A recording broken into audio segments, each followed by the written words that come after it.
अस्सलाम वालेकुम everyone, welcome back to magic kitchen. आज मैं आपको एक बहुत ही मज़ेदार सी रेसिपी सिखाऊंगी। ईद का टाइम है, हर तरफ बारबेक्यू है, तो मैं आज आपको सिखाऊंगी एक बहुत ही मज़ेदार तवा बोटी की रेसिपी, जो बहुत ही बासानी आप लोग घर में बना सकते हैं, बग़ैर किसी कोयले के, बग़ैर किसी सीखों के। बस झटपट से आप लोग तवे पे ही बना सकते हैं। अपनी रेसिपी की तरफ चलते हैं, लेकिन उससे पहले जल्दी से जाके मेरे चैनल को सब्सक्राइब कर लें और बेल का आइकन दबाना मत भूलें, ताकि आइंदा आने वाली हर वीडियो की नोटिफिकेशंस आपको मिलती रहें। तो जल्दी से चलते हैं अपनी रेसिपी की तरफ और बनाते हैं तवा बोटी। आज मैंने तवा बोटी के लिए सबसे पहले मैंने यहाँ पे आधा किलो तकरीबन गोश्त ले लिया है। मैंने यहाँ पे बीफ का गोश्त लिया है। देखिए, मैंने उसको इस साइज में काट लिया है। बहुत ज़्यादा बड़ा नहीं रखना, बहुत ज़्यादा छोटा नहीं रखना, इतना ही रखना है कि आपकी बोटियाँ आराम से गल भी जाएं और इसमें पक भी जाएं। मैंने यहाँ बीफ का गोश्त लिया है। अगर आप लोग बीफ नहीं खाते तो आप मटन भी ले सकते हैं इसकी जगह। अच्छा, तो सबसे पहले मैं इसमें डाल रही हूँ 1 चम्मच कचरी पाउडर, और इसी के साथ साथ मैं डाल रही हूँ हरी मिर्चों का मैंने पेस्ट बना लिया था। 4 से 5 अदद हरी मिर्चों का मैंने यहाँ पेस्ट बना लिया है, वो भी मैंने इसमें डाल दिया। हरी मिर्चों की खुशबू बहुत अच्छी होती है और इस बोटियों में तो बहुत ही लजीज लगती है। और मैं इसके साथ डाल रही हूँ यहाँ पे लहसुन अदरक का पेस्ट भी।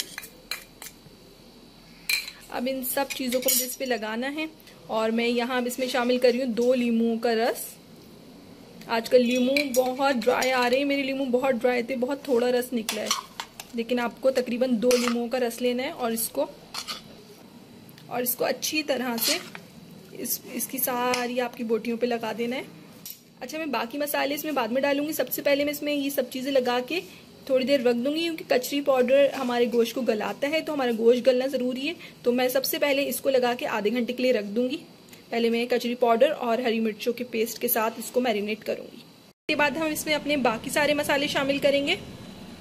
मसालों में मैंने पिसी हुई मिर्च ली है 2 चम्मच, 2 खाने की चम्मच। नमक हस्बे जायका आप लोग ले सकते हैं। पिसा हुआ जीरा मैंने लिया है 1 खाने का चम्मच, और काली मिर्च पाउडर ये भी मैंने 1 खाने का चम्मच लिया है, और हल्दी मैंने यहाँ लिया आधे खाने का चम्मच। पिसा हुआ धनिया मैंने लिया है 2 खाने के चम्मच, और 1 चम्मच ही हम लेंगे यहाँ पे पिसा हुआ गरम मसाला। अब हमें इस सब चीज़ों को अपनी बीफ पे लगा देना है।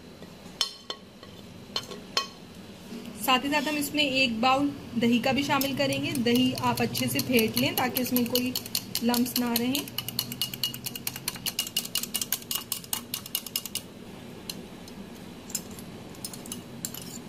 अब हमें इन सब चीज़ों को अच्छी तरह अपने गोश्त पे लगा देना है। और साथ में यहाँ पे मैं थोड़ा सा हरा धनिया भी डाल रही हूँ खुशबू के लिए।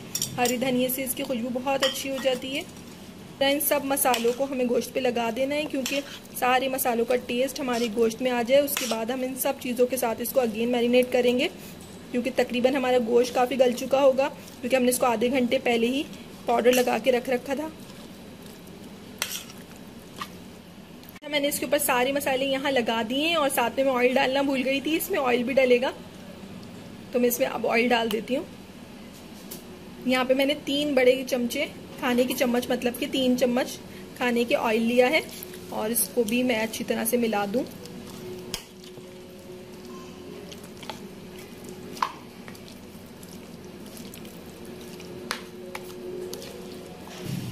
अच्छा, मैं इसको दोबारा यहाँ पे कम से कम आधे घंटे के लिए रख दूंगी मैरिनेट होने के लिए।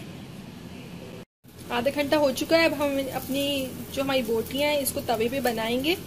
बोटियों को हमें तवे पे बनाने के लिए सबसे पहले मैंने थोड़ा तवे को गरम कर लिया, फिर मैं इसके ऊपर ऑयल लगाऊंगी। थोड़ा सा ऑयल लगाना, ज्यादा नहीं लगाना, क्योंकि बोटियों में मैंने ऑयल डाल रखा था। इन बोटियों की खास बात ये है कि इसको आपको इसके लिए ज्यादा चीजों की जरूरत नहीं होती, कि सीखे भी हों और कोयले भी हों। ये तवे पे ही बासानी बहुत मजेदार बोटियां बन जाती हैं। बस हल्का सा ऑयल गर्म होगा, फिर मैं इसके ऊपर अपनी बोटियां डालूंगी। बोटियों पे ऑलरेडी ऑयल लगा हुआ है, तो इधर मैंने ज़्यादा नहीं लगाया, बहुत हल्का सा रखना है आपको। और इस तरह मैं इसके ऊपर तवे के ऊपर अपनी सारी बोटियां लगा दूंगी। मैंने सारी बोटियां अपनी तवे पे रख दी हैं, और जो मसाला बचा है वो भी मैं इसके ऊपर से डाल दूंगी, ताकि हमारा मसाला वेस्ट भी ना हो, और इससे मसाला भी पक जाएगा इसके साथ, तो बहुत अच्छा हो जाएगा इसका टेस्ट।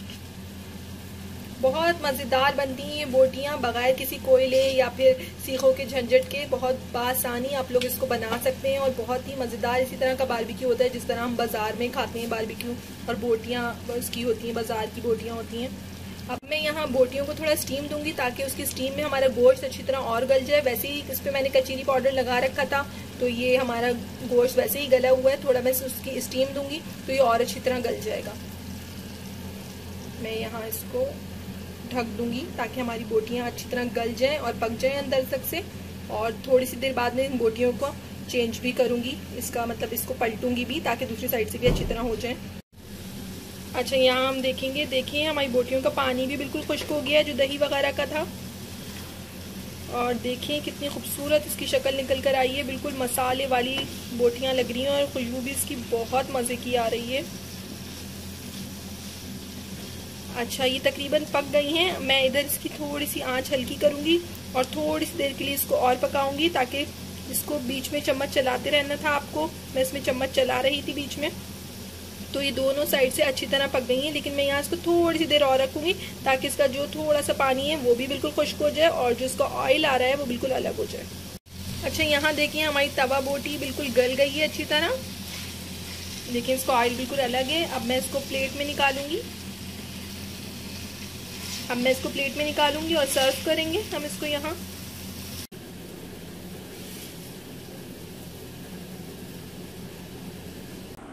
जी, तो यहाँ है हमारी गर्मा गर्म मज़ेदार सी तवा बोटी बिल्कुल तैयार। आप लोग उसको सर्व कर सकते हैं रोटी के साथ या फिर पराठे के साथ। मैं यहाँ पे टैग कर दूँगी आपको पराठे का भी लिंक कि आप लोग किस तरह बना सकते हैं लच्छे वाला पराठा इसके साथ, और इन्जॉय कर सकते हैं आप तवा बोटी अपनी फैमिली के साथ, फ्रेंड्स के साथ। अगर आप लोगों को रेसिपी अच्छी लगे तो मुझे लाइक और कमेंट के ज़रिए ज़रूर बताइएगा आप लोगों को कैसी लगी थी। इंशाअल्लाह ताला फिर मिलेंगे एक नई रेसिपी के साथ। जब तक के लिए अल्लाह हाफिज़।